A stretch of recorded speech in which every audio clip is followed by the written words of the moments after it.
नमस्कार, मेरा नाम है डॉक्टर वीरेंद्र विरदी और मैं एक यूरोलॉजिस्ट हूँ। मेरे बहुत सारे पेशेंट ऐसे पूछते हैं कि उनको प्रोस्टेट की प्रॉब्लम है, तो वो ऐसा क्या करें कि उनको मेडिसिन से ज़्यादा डिपेंडेंट ना रहना पड़े और धीरे धीरे उनका प्रोस्टेट का साइज और सिम्टम जो है वो भी ठीक हो पाए। तो ऐसे एक लाइफस्टाइल मेजर्स हैं, कुछ एक चीज़ें हैं जो मैं आपको बताने वाला हूँ, जिससे आपके प्रोस्टेट यानी कि गुदूद के सिम्टम कम हो जाए और आपको राहत मिले। सबसे पहले तो कि प्रोस्टेट या BPH, जिसको हम बोलते हैं बिनाइन प्रोस्टेटिक हाइपरप्लेजिया, ये होता क्या है। पुरुषों में एक ग्रंथि होती है पेशाब की थैली के नीचे, जिसको हम बोलते हैं प्रोस्टेट या इसको हिंदी में बोलते हैं गुदूद, और जो पेशाब की पाइप है वो इसके बीच में से निकलती है और 40-45 की उम्र के बाद में इसका साइज जो है वो बढ़ने लग जाता है, जिसकी वजह से आपको कई बार पेशाब में प्रॉब्लम आने लग जाती है, जैसे रात को बार बार पेशाब जाना, या फिर पेशाब की धार जो है वो कमजोर होना, या फिर पूरी तरह आप अपनी पेशाब की थैली को खाली नहीं कर पाते हो। तो ऐसे सिम्टम्स हो सकते हैं। तो ज्यादातर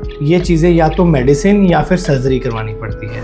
बट आइए आज बात करते हैं ऐसी कौन सी लाइफस्टाइल मेजर्स या डाइट है जिससे आपको इससे राहत मिल सकती है। सबसे पहले है आपकी डाइट। डाइट में मोटा मोटा ये बोला जाता है जैसे कि अगर आप वेजिटेरियन डाइट ज़्यादा लो और नॉन वेजिटेरियन कम करो तो उससे प्रोस्टेट की हेल्थ पे असर पड़ता है। वेजिटेरियन डाइट में जैसे सबसे पहले ग्रीन लीफी वेजिटेबल्स जैसे ब्रोकोली, कॉलीफ्लावर, कैबेज और टोमेटोज। टोमेटो में लाइकोपीन होता है, और जैसे सिट्रस फ्रूट्स जैसे कि ऑरेंजेस और लेमन।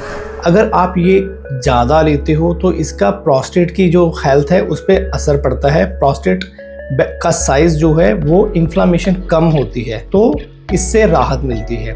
इसके साथ आप नट्स ऐड कर सकते हो, जैसे वॉलनट और जैसे आलमंड्स। ये अगर आप ऐड करते हो तो इससे आपको एंटीऑक्सीडेंट्स भी मिलते हैं, तो सिम्टम्स कम होते हैं। दूसरी तरफ हमारे पास आता है कि नॉन वेजिटेरियन में अगर आप रेड मीट ज़्यादा खा रहे हो, या फिर प्रोसेस्ड फूड, या फिर जंक फूड, या फिर फ्राइड फूड, ये सब का अगर आप सेवन कम करें तो वो उसके लिए, ये प्रोस्टेट के लिए बेटर होगा। बट अगर आप फिश को ऐड करते हो, फिश जो है आपको लेना है, इससे आपको ओमेगा 3 फैटी एसिड्स मिलते हैं और वो प्रोस्टेट के लिए बेटर होते हैं। तो बना क्या कि वेजिटेरियन डाइट ज़्यादा लेना है, प्लस फिश प्लस नट्स, और जो नॉन वेज रेड मीट खास करके है उसको कम करना है। फिर दूसरी बात हमें डाइट के बाद में आ जाता है कॉफ़ी या फिर अल्कोहल या फिर टी। कुछ लोग जो बहुत ज़्यादा कॉफ़ी, चाय या फिर अल्कोहल ज़्यादा लेते हैं, उसकी वजह से एक तो ये तीनों चीज़ें थोड़ा डायूरेटिक होती है, मतलब यूरिन ज़्यादा बनता है। जब यूरिन ज़्यादा बनता है तो आपको बार बार जाना भी पड़ेगा और वो प्रॉब्लम भी करेगा। दूसरा, अगर आप रात को अल्कोहल लेते हो, पहले तो अल्कोहल नहीं लेना चाहिए। अगर आपको कोई बोलता है कि आप कुछ भी लिमिट सेफ है तो वो सही नहीं है। अगर आप लेना भी चाहते हो तो सोने से 3-4 घंटे पहले लो, और वो भी कम क्वांटिटी में लो, तो उससे भी आपको ये यूरिन के जो सिम्टम्स हैं वो कम रहेंगे। उसके बाद में तीसरे नंबर पे आता है शुगर इंटेक। अगर आप बहुत ज़्यादा शुगर लेते हो या फिर आप डायबिटिक हो तो आपको अपना शुगर इंटेक बहुत कम करना चाहिए। शुगर इंटेक कम करने से क्या है कि अगर आप शुगर ज़्यादा ले रहे हो तो उससे जो होता है इंसुलिन रेजिस्टेंस बढ़ता है, और इंसुलिन रेजिस्टेंस बढ़ने से इन्फ्लामेशन प्रोस्टेट की बढ़ती है, जिसकी वजह से आपको यूरिन की प्रॉब्लम जो है वो ज़्यादा आएगी। तो आपको शुगर कम लेना है, खास करके जैसे बेकरी प्रोडक्ट्स, जैसे कुछ भी आपको केक, पैनकेक या फिर कुछ भी आइसक्रीम्स, ये सब आप ज़्यादा लेते हो। खास करके सॉफ्ट ड्रिंक्स जैसे जो भी आजकल कोल्ड ड्रिंक्स वगैरह मिलती हैं, इनमें बहुत ज़्यादा क्वांटिटी में शुगर होता है। अगर आप इन चीज़ों को कम कर देते हैं तो आपको आपके यूरिन के सिम्टम्स में डेफिनेटली हेल्प मिलेगी। उसके बाद में चौथे नंबर पे आता है आपका वेट कंट्रोल। अगर आप ओबीज हो या आपका वेट कंट्रोल में नहीं है तो बॉडी में फैट जो होता है, खास करके विसरल फैट और जो टम्मी के अराउंड जो फैट होता है, उससे जो हमारे हार्मोन्स होते हैं टेस्टोस्टेरोन, वो एस्ट्रोजन में कन्वर्ट होने लग जाता है और बॉडी में हार्मोन इम्बैलेंस आ जाता है। और अगर आपका वेट ज़्यादा है तो उन हार्मोन इम्बैलेंस की वजह से भी प्रोस्टेट की हेल्थ पे आपको असर पड़ेगा। तो इसको आपको वेट जो है वो कंट्रोल करना है। उसके बाद में आपको 5वें नंबर पे आता है एक्सरसाइज। बहुत सारे लोग जो होते हैं एक्सरसाइज को प्रेफरेंस नहीं देते हैं, लेकिन कोई भी टाइप की एक्सरसाइज एटलीस्ट 45 मिनट्स आप हफ्ते में अगर 4 से 5 बार भी करते हैं तो उसका आपको बहुत अच्छा रिजल्ट मिलता है। एक तो आपकी बॉडी जो है वो एक्टिव रहती है, और दूसरा अगर आपको एक्सरसाइज ऐसे नहीं तो स्विमिंग, जॉगिंग या कुछ भी आप करते हो तो उससे आपके जो पेल्विक मसल होते हैं वो बहुत अच्छे एक्टिव रहते हैं, और वो प्रोस्टेट और उल्टा इरेक्शन वगैरह में भी आपको बहुत बेनिफिट करते हैं।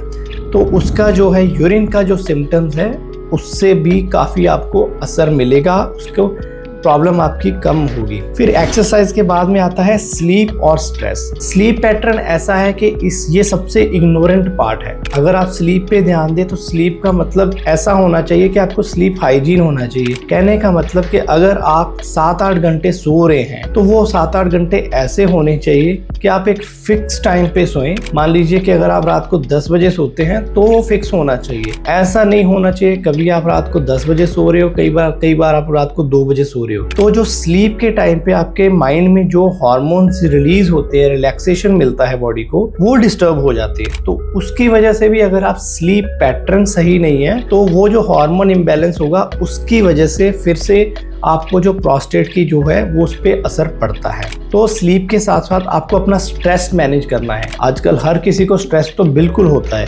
लेकिन फिर भी उसके लिए आप योगा कीजिए, मेडिटेशन कीजिए, कुछ भी कीजिए। अगर आपका स्ट्रेस भी रिलीव रहता है तो उसका भी असर जो है आपको सेक्सुअल लाइफ और आपके प्रोस्टेट हेल्थ पे जरूर पड़ता है। उसके बाद में आता है कुछ एक हैबिट्स। 7वें नंबर पे है हमारी यूरिन हैबिट्स। जैसे कुछ लोग जो हैं जो कॉर्पोरेट में हैं, उनको या ऐसी कोई जॉब में है जहाँ पे आप यूरिन पास नहीं करते हो 5-5, 6-6 घंटे तक, यूरिन बहुत देर तक होल्ड करते हो। लंबे समय तक अगर आप यूरिन होल्ड करके रखते हो, मान लीजिए अगर आप पिछले 5-7 साल से ऐसे हैबिट बन गई है, तो उसकी वजह से क्या होता है कि आपकी जो पेशाब की थैली होती है वो धीरे धीरे ज़्यादा देर तक यूरिन अकोमोडेट करने के चक्कर में एक तो वो बड़ा हो जाती है, उसका साइज बढ़ जाता है और उसकी फ्लेक्सिबिलिटी पे असर आने लगता है। जब हम यूरिन पास करते हैं तो यूरिन जो पेशाब की थैली है वो जैसे गुब्बारे में से हवा निकल रही हो ऐसे वो कॉन्ट्रैक्ट करती है। लेकिन अगर उसकी फ्लेक्सिबिलिटी कम हो गई इन आदतों की वजह से, जैसे अगर बहुत देर तक यूरिन होल्ड कर रहे हो तो उससे आपका यूरिन की थैली जल्दी पूरी तरह खाली नहीं होगी और उस वजह से आपको बार बार जो है वो यूरिन पास करने जाना पड़ेगा। तो सबसे पहले आप जो है वो यूरिन होल्डिंग जो है वो आप हर 2-3 घंटे में यूरिन पास करते रहिए। रात को जब भी सोना है, सोने से पहले आपने एक बार यूरिन पास जरूर करना है। और दूसरा, नाइट टाइम पे अपना लिक्विड इंटेक जो है वो कम कर लीजिए, तो उससे आपको रात को या ऐसे उठना नहीं पड़ेगा। और सबसे लास्ट में आता है कॉन्स्टिपेशन। कुछ एक ये लोग होते हैं जिनको कॉन्स्टिपेशन की बहुत ज़्यादा प्रॉब्लम होती है, तो उस वजह से भी कॉन्स्टिपेशन का अगर बाउल लोडेड है तो उसका भी इफेक्ट जो है वो पेशाब की थैली पे पड़ता है और उसकी वजह से कई बार यूटीआई भी बार बार होता है। ये सब अगर ठीक हो तो आपके सिम्टम्स जो हैं वो काफ़ी हद तक कम कर सकते हैं। और सबसे लास्ट में है कि अगर आपको कुछ भी ऐसी यूरिन से रिलेटेड प्रॉब्लम है, ये सब आप अपने यूरोलॉजिस्ट की एडवाइस के अंडर कीजिए, ताकि अगर कुछ चेंज करना हो तो सही टाइम पे कोई भी उस यूरोलॉजिस्ट की एडवाइस से आपको सही से चेंज किया जा सकते, आपकी लाइफस्टाइल को बैलेंस किया जा सके, तो उससे आपको हेल्प मिलेगी। Thank you.